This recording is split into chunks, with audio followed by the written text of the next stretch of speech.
panawagan sa lahat po ng riders.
Ang seminar na isinasagawa ngayon ng Motorcycle Development Participants Association at ng TV Crew Riders Association ay dito po sa Barangay Holy Spirit, Quezon City.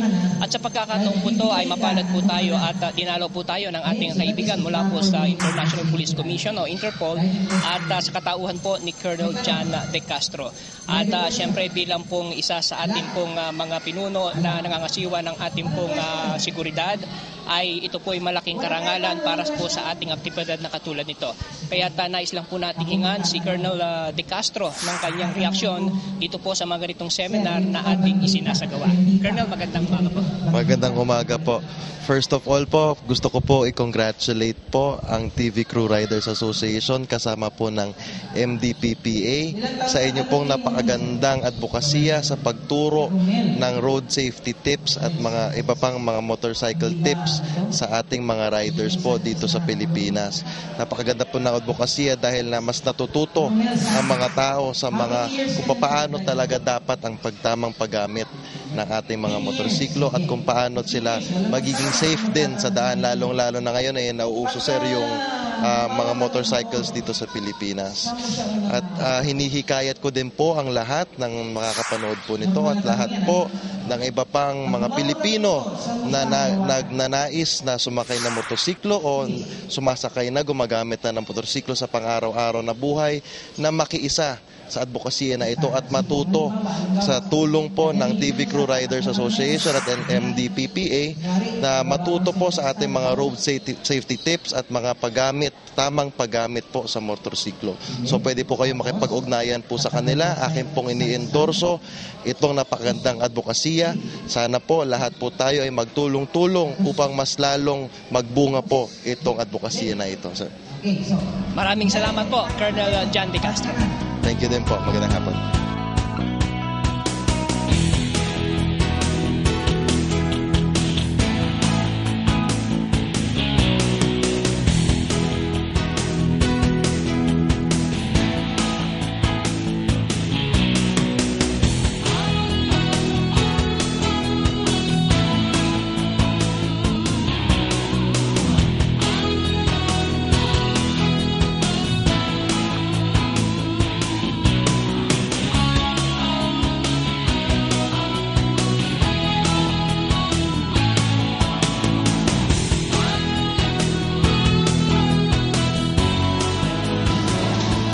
Kami po ay nagpapasalamat kay Colonel John De Castro sa pag-endorse niya na ibahagi sa inyo ang pagkakaroon ng road safety campaign ng MDPPA.